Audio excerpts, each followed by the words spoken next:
Žijeme v období, kdy jsme se nechali přesvědčit o tom, že udržení dobrého zdraví bez bolestí je tak komplikované a matoucí, že musíme poslouchat celou armádu expertů a brát moře produktů. Není to tak, je to mnohem jednodušší. Zkusím vám to trochu objasnit. Každý z nás během svého života sní přibližně 70 tun jídla. Ano, slyšeli jste dobře, 70 tun. Trávení jídla vyžaduje z těla více energie než všechny ostatní aktivity dohromady.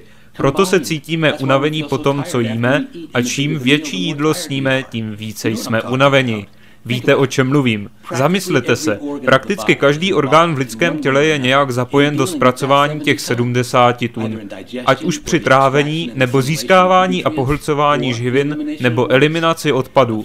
Jen málo lidí tohle ví, ale skoro všechny zdravotní potíže od prosté rýmy přes bolest žaludku až po rakovinu mohou být vysledovány zpátky k trávicímu traktu a k tomu, jak efektivně pracoval. Na druhou stranu, pokud se snažíte s vaším tělem něčeho dosáhnout, chcete více energie, méně bolesti, překonat nějakou nemoc, nebo se chcete v první řadě ubránit onemocnění, tak to zase všechno souvisí s trávicím traktem a jak efektivně pracuje. Tuto problematiku jsem studoval přes 40 let. Za posledních 25 let jsem napsal 8 knih. Ta poslední se jmenuje Living Without Pain. Je to vlastně takový přehled všeho, co jsem se naučil během všech těch let. Rád bych se o tom zmiňoval jako o manuálu pro uživatele těla. Nikdy byste nesnili o vyšplhání se do kokpitu letadla a přeletu nad nějakou horou, pokud byste se nikdy předtím neučili létat. I přesto všechno se však každý den projídáme k oněm 70 tunám za život a jen několik málo lidí mají ponětí, co se vlastně děje s jídlem po tom, co ho spolknou. Faktem je, že existuje způsob jezení, který zefektivňuje trávící proces, takže používáte méně energie. A je tu také způsob jezení, kterým zatěžujete trávící trakt, takže používáte více energie.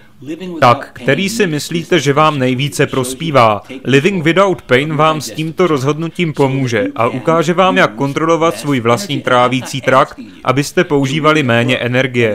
Nechci po vás, abyste četli nějakou suchou technickou knihu, kterou se musíte prodrat. Takhle já nepíšu, píšu jednoduše, je to jednoduché na čtení a konverzační. Navíc budete uvedeni do něčeho, co je dle mého názoru největší pokrok, který jsme v této oblasti učinili, alespoň za mého života. Trávící enzymy. Všechno jídlo obsahuje trávící enzymy, vyskytující se přirozeně.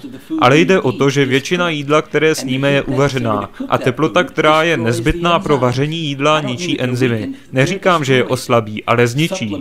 Doplňkové enzymy, trávící enzymy, vlastně vylepší trávící proces a způsobí, že trávící trakt pracuje efektivněji za méně energie. To je kombinace, která nemůže být poražena.